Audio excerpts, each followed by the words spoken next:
pessoal. Mais uma vez nos encontramos para meditar um pouquinho sobre a nossa fé. Eu estive pensando que seria muito bom a gente exercitar um pouco da nossa fé sobre os rituais e as orações que nós fazemos. Então, eu escolhi hoje questionar um pouquinho o que é a liturgia. Às vezes a gente pensa tudo, a gente vê, liturgia daqui, liturgia dali, mas a gente vai sem saber do que se trata e o que nós estamos falando. Liturgia dentro da igreja é uma ação em benefício da nossa fé. É um momento muito sagrado, é um momento de contato com Deus. É Deus nos falando e nós escutamos e mudando o nosso pensar. Então nós temos assim um ano inteiro chamado ano litúrgico. E quando a gente fala em ano litúrgico, a criança da catequese já sabe. As comemorações das festas, os dias santos de guarda, é o Natal, é o Ano Novo, é a Páscoa. Tudo isso faz parte do conjunto de liturgia da igreja. Então, liturgia dentro da igreja vamos dizer assim, é um roteiro, é uma lista de ações que beneficiam a nossa fé e a nossa alma. Nos faz mais assim íntimos de Deus. Então, falar sobre ano litúrgico não é uma coisa muito difícil de se entender. O calendário que nós usamos normalmente aqui na Terra, o calendário que move a nossa vida, ele é chamado de calendário gregoriano, porque São Gregório é que estipulou esse tipo de calendário. 1º de janeiro até o dia 31 de dezembro, e encerra-se um ano de calendário para nós. E nós passamos a um ano novo. Dentro da igreja, o calendário religioso, o calendário que nós chamamos de litúrgico, ele começa 4 semanas antes do nascimento de Cristo, antes do Natal, com a festa de Cristo Rei. Na festa de Cristo Rei, nós proclamamos que Jesus é nosso Rei e nós seguimos os passos de Jesus. Quando Jesus fala assim, eu sou o caminho, a verdade e a vida, todos nós que somos cristãos deveríamos seguir esse Jesus, nesse caminho. E esse caminho é a nossa vida. Jesus sendo nosso guia, ele jamais vai nos levar para lugares perigosos, ele vai mostrar sempre o caminho feliz, um caminho suave para a gente caminhar. Mas nós somos todos cabeçudo, teimoso, e muitas vezes a gente escapa e sai pelas beiradas da vida e rachamos o nariz, não é? Então, quando a gente fala Jesus é o caminho, eu quero seguir esse Jesus. Eu quero seguir o caminho de Jesus, porque esse caminho é o caminho da verdade. E esse caminho nos conduz à vida. Que vida? A gente pensa só na vida eterna, não é não. A vida aqui também. Aquele que segue Jesus, aquele que se propõe a seguir os ensinamentos de Jesus é feliz, é feliz. Mesmo diante das dificuldades, mesmo diante de tanta coisa errada, mesmo assim o cristão é feliz, porque ele tem esperança de uma nova vida, uma vida diferente dessa daqui. Então, quando a gente fala num calendário litúrgico, nós começamos então com a festa do Cristo Rei. O nosso calendário civil, ele muda uma vez quando chega o fim do ano, dia 31 de dezembro. O nosso calendário litúrgico, ele termina em toda a festa do Cristo Rei. E o que faz de diferença no calendário litúrgico? Muda-se o evangelista que é anunciado aos domingos na missa. Sempre assim, vamos supor, nós estamos no ano tal, tem ano A, B e C. O ano A, o que é, Flávio? Mateus. Mateus. O B? Marcos. E o C? Lucas. Lucas. E o João, coitado, onde ele fica? entre todos os evangelistas. Entre todos os evangelistas. Por quê? Os 3 primeiros evangelistas, Mateus, Marcos e Lucas, nós chamamos de sinóticos. Por quê?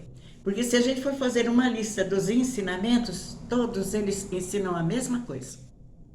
E se a gente pegar o do João é o evangelho daquele que já conhece Cristo e que vive o Cristo. Ele é exigente, ele mostra muitas coisas que os outros evangelistas não mostram. Os outros evangelistas querem convencer nós de que Jesus é Filho de Deus. Então eles mostram Jesus que faz milagre, um Jesus que é caridoso, Jesus que é manso, Jesus lindinho. Aí vem o João e mostra um Jesus exigente. Exigente. Tanto que no capítulo 6 de João, acho que não é o 6, que ele vai falar sobre a Eucaristia, muitos fugiram, falam, não dava pé ficar de perto escutando ele não. E aí ele pergunta para os apóstolos, e vocês também não vão embora? E Pedro fala, a quem nós iremos, Senhor? Só tu tens palavras de vida. Os outros não têm palavra de vida, só tem palavra de castigo, de tantas outras coisas. Então a gente vê, mudar o calendário litúrgico é mudar a forma de explicar Jesus. O João também entra em todos os momentos mais sagrados, como, por exemplo, na Páscoa, quando vocês vão na missa de lava-pés, a Quinta-feira Santa. Não é o evangelho de Mateus, Marcos ou Lucas, não. É o evangelho de João. É só ali que está escrito o lava-pés. Porque o lava-pés é uma cerimônia muito séria. Porque lavar o pé da outra pessoa significa servir aquela pessoa, ser o servo daquela pessoa. E é nisso que Jesus sempre bate a tecla dele. Amai-vos uns aos outros como eu vos amei. Vocês têm que se amar como irmãos, faça para o outro o que queres que faça contigo. E assim por diante. Então, o evangelho de lava-pés é isso. Então, minha gente, a gente vai voltar a falar sobre o ano litúrgico. Depois, nós entramos em momentos. Aí, depois da festa do Cristo Rei, vem o período chamado por nós de Advento. É o tempo não de penitência, como da Quaresma, mas ele é o tempo de expectativa. É o tempo de ficar pensando e refletindo no como que foi anunciado esse grande amor de Deus, capaz de entregar o próprio Filho dele para viver a vida do humano, que não é fácil. A vida do ser humano não é fácil, é cheio de tropeço, é cheio de amargura, é cheio de sofrimento. E esse filho veio. No Natal nós cantamos alegre, olhando aquele Jesus tão bonitinho lá no presépio. Que lindo, que lindo. E mal sabia, né, ele lá ao nascer, o que estaria esperando por ele, não é? Então, a gente passa então do Natal, aí passa os tempos após o Natal, que é Epifania do Senhor. O que é Epifania? É manifestação de Deus para o mundo inteiro, com os magos. Ali encerra o período do Natal. Encerrou o período do Natal, começa então um tempo chamado tempo comum, que é o tempo de catequese. É o maior tempo que tem no calendário litúrgico, é esse, depois do Natal até a Páscoa. Então, nesse período, nós vamos ouvir os evangelhos, as explicações do evangelho e tal. E ele começa sempre com o início da nossa vida cristã, o batismo de Jesus. Aí Jesus é batizado e ele começa então a fazer a missão dele aqui, né? Implantar o reino de Deus na terra, não sozinho, com a nossa ajuda. Então, depois do primeiro período de tempo comum, nós vamos entrar então no período da Quaresma. Tem uma festa bonita, que todo mundo gosta, chamada Carnaval, que os nossos irmãos protestantes, eles gostam de acentuar para todo mundo que o carnaval é uma festa dos católicos. Não é questão que ela seja uma festa dos católicos. Ela foi instituída pela igreja não para ser o que era agora. Não é isso não. É que durante a quaresma, que quer dizer 40 dias antes da morte de Jesus, o povo tinha que viver em jejum e penitência, nada de alegria e euforia. E não podia comer carne durante os 40 dias. Era penitência mesmo. E naquele tempo, agora eu vou falar uma coisa que vocês não vão estranhar, não. Existiam muitos pagãos, e cada pagão tinha seu deus, e cada deus tinha sua festa. E tinha também a festa dos pagãos, que eles bebiam vinho e tal, era a festa do rei Baco. Então, o que aconteceu? A igreja olhando, muitos daqueles cristãos que tinham se convertido iam para a festa dos pagãos. Então eles resolveram cristianizar a festa pagã. Então instituíram o carnaval. Carnaval quer dizer festival da carne, mas não dessa carne. Comida. Porque eles iam passar 40 dias sem comer a carne. E era a comida principal do tempo em que a quaresma foi instituída. Então, aí vem o carnaval. 3 dias de festa. 3 dias para vocês comer bastante, se alegrarem, dançar, cantar, ser feliz. Porque depois vinha numa quarta-feira, chamada Quarta-feira de Cinzas. Por que de cinzas? Porque lá no Evangelho, no começo da Bíblia já, quando houve o pecado, Deus disse para o homem: tu és pó e ao pó voltarás.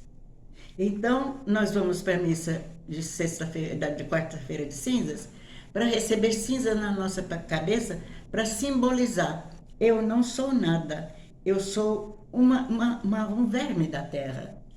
Eu vou morrer e esse corpo que eu tenho vai se desintegrar na terra. Então, eu mostro que eu não sou aquilo que eu quero ser, a maioral dentro da terra. E o próprio Cristo fala já diferente, né? Crede em mim e crede no Evangelho. Então, quando o padre põe também a cinza na nossa cabeça, ou o ministro, ele fala assim, crede no Evangelho. Não é?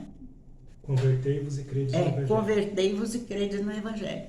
Então, aí depois começa, nesse período, esse período é período da quarta-feira de cinzas até a Semana Santa, é período de penitência, oração, jejum e esmola. Dentro desse período, a gente procura fazer a conversão. Nossa, o que é que nós estamos errando? Nós estamos prestes a presenciar novamente o sofrimento de Cristo. Que ele sofreu daquele jeito por causa de nós e do nosso pecado. Então é hora de nós nos convertermos. O período da quaresma, a palavra quaresma quer dizer 40 dias. Se a gente contar direitinho, vai dar aí, porque a quaresma termina no domingo de Ramos. Porque aí começa já o tríduo pascual, né? Então, a gente já não é quaresma, mas até a morte de Cristo dá os 40 dias. Então a gente faz toda essa celebração, essa reflexão bonita dentro do ano litúrgico. Depois parou, Jesus morreu, ressuscitou, a Páscoa é linda e maravilhosa, é a festa mais linda do cristianismo. Porque se Jesus tivesse sofrido, nasceu pobre, é filho de Deus, morreu, está tudo na judiação e morreu e acabou, a nossa fé não teria sentido. Mas ele provou, ele era filho de Deus, ele é filho de Deus, e ele ressuscitou. E assim como nós nos enxertamos na vida do Cristo e nos tornamos filhos de Deus, nós também temos o direito da ressurreição. Então é uma alegria muito grande para nós, os cristãos, de pensar assim e de viver essa fé. Quando termina a Páscoa, aí nós vamos contando os dias. E cada domingo tem o seu primeiro domingo da Páscoa, segundo domingo da Páscoa, até vai até a oitava da Páscoa. Aí depois começam então as celebrações. 50 dias depois da Páscoa, vem uma festa muito importante, Pentecostes, a festa da vinda do Espírito Santo. Aí vocês podem me perguntar, mas escuta aqui, eu batizei meu filhinho pequenininho e o padre falou que ele estava recebendo o Espírito Santo. É lógico que ele recebeu. É no batismo que eu recebo o Espírito Santo, não é em Pentecostes, não é no crisma. No crisma é o sacramento da coragem, porque até então os apóstolos viviam tudo escondido de medo. Medo dos romanos matarem eles, por eles acreditarem em Jesus e tudo mais. E quando o Espírito Santo vem, esses homens se enchem de coragem e saem pregando o Evangelho, sem um pingo de medo de morrer. Então eu costumo dizer, quando eu falo no Crisma, eu falo, agora vocês estão recebendo o Espírito Santo com a plenitude de todos os dons. E é para vocês terem coragem de anunciar esse Jesus sem ter medo, porque é o próprio Cristo quem fala num dos evangelhos, ele diz, aquele que se envergonhar e não falar de mim, eu também me envergonharei dele diante do meu Pai. Então, se eu não tiver o apoio de Jesus Cristo na hora da minha morte, eu estou ferrada, né? Então, a gente olha o sacramento do Crisma com muito amor. E depois do sacramento do Crisma, então vem festa da Santíssima Trindade, festa disso, festa daquilo e tal, até Corpus Christi. Aí, quando nós fazemos também, é uma festa instituída bem depois, por uma freira também, que ela teve a visão, Jesus perguntando para ela, vocês festejam todos os santos, vocês festejam tudo, e para mim, vocês não vão festejar nunca? Então ela pensou, o que a gente pode fazer? Então Jesus falou, a festa da Eucaristia. Então ela foi até o bispo. E quando ela chegou e explicou para o bispo e entregou para ele a âmbula com a hóstia, ele pegou, ajoelhou e falou Corpus Christi, que em latim quer dizer o corpo de Cristo. E ficou com o nome de Corpus Christi, a festa. E é a festa muito gostosa, porque a turma enfeita a rua como tradição. E ela chegou até o Brasil pelos portugueses, que eles já faziam essa festa lá, antes do descobrimento do Brasil. Então, a gente festeja e o padre é o único a passar com o Santíssimo, abençoando todas as casas e as ruas. E existe lugar que é fantástico, fantástico mesmo, essa procissão, porque é acompanhada pela cidade inteira. É correr atrás de Jesus, caminhando com Jesus na Eucaristia e abençoando o lugar onde a gente vive. E depois, aí nós vamos seguindo. Aí entra o tempo comum de novo. Aí nós vamos passar um período breve de tempo comum, porque logo vai chegar a festa de Cristo Rei de novo. E logo, logo nós estaremos comemorando o Natal. E uma coisa que a gente deve de lembrar sempre, primeiro do ano, no calendário civil, é a festa da anarquia. É muita bebedeira, muita dança, muita, é o carnaval de novo. E, no entanto, é a festa da Mãe de Jesus. Mãe de Deus. É a festa de Nossa Senhora, é mãe de Maria, Mãe da Igreja. Maria, Mãe de Deus. E, às vezes, a gente vai na missa e não presta atenção no que nós estamos celebrando. Então, quando a gente fala do ano litúrgico, é toda essa passagem que Jesus viveu na Terra, nos mostrando como fazer para chegar no céu. Então, é o que nós vivemos durante um ano de liturgia, de ação em benefício da nossa alma, da nossa fé. Então, minha gente, quando vocês forem na igreja, lembra, o que eu estou celebrando? Para facilitar a nossa compreensão do tempo que nós estamos celebrando, a igreja criou cores. Então, quando você entra na igreja, o padre está vestido com uma roupa verde. E lá no altar tem alguma coisa de verde, uma toalhinha verde, qualquer coisa. E tudo lembra verde. E o que quer dizer? É o tempo da esperança. É tempo comum. tempo de catequese. Ele é depois da festa da Anunciação de Jesus pelos magos, e ela vai bem até agora. E durante esse tempo todo tem as festas dos santos. E durante o tempo litúrgico nós temos também festas de santos que nos obrigam à missa.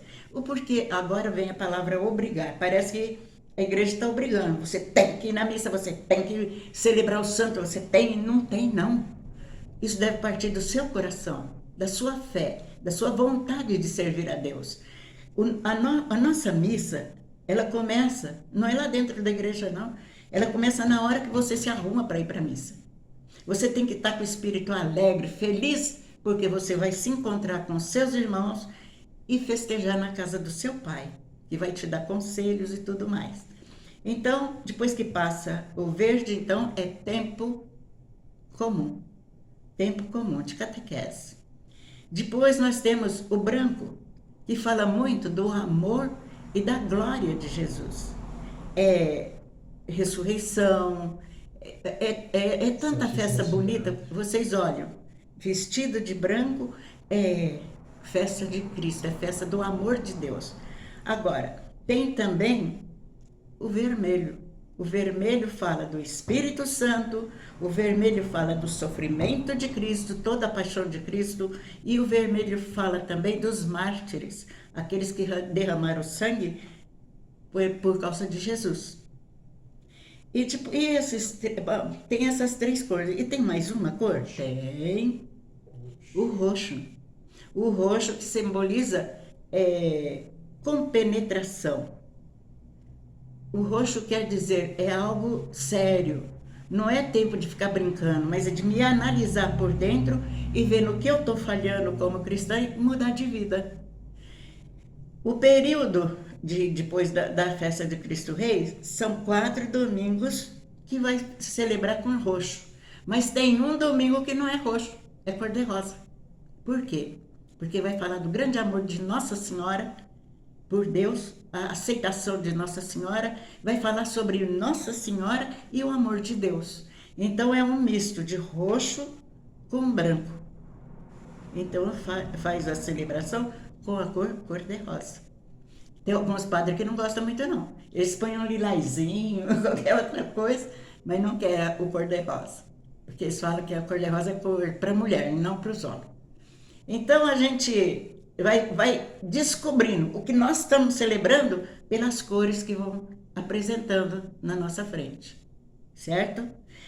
Fora isso, quando você, um dia, não sei se a gente der seguimento em explicação da nossa doutrina, a gente pode falar sobre a missa, que tem muito simbolismo, é muito linda a missa. E se um dia vocês quiserem uma oração bem forte, uma oração que Jesus aceita, Deus aceita, o Espírito Santo aceita, todos nós vamos ficar muito felizes, é a missa, certo? Então, gente, ano litúrgico é a coisa mais linda, é viver a nossa fé no dia a dia. Cada mês, cada tempo tem seu santo, tem seus comemorações, a tudo que nos leva para os braços de Deus, que é onde nós deveríamos estar e ficar para sempre, né? Eu espero que vocês gostem, que a gente fale sobre um pouco de doutrina. E porque nossa doutrina, a doutrina da Igreja Católica, ela é muito rica.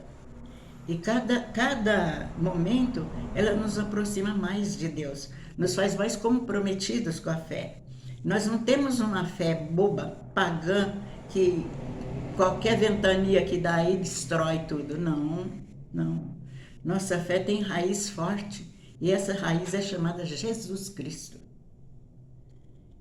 Eu espero que eu tenha conseguido falar um pouco sobre o ano litúrgico, que o Senhor esteja convosco, Ele está no meio de nós. E que a bênção de Deus Todo-Poderoso seja derramada abundantemente sobre todos os lares cristãos. A bênção de Deus que é Pai, Filho e Espírito Santo. Fiquem em paz e que Deus habite no seu lar. Tchau.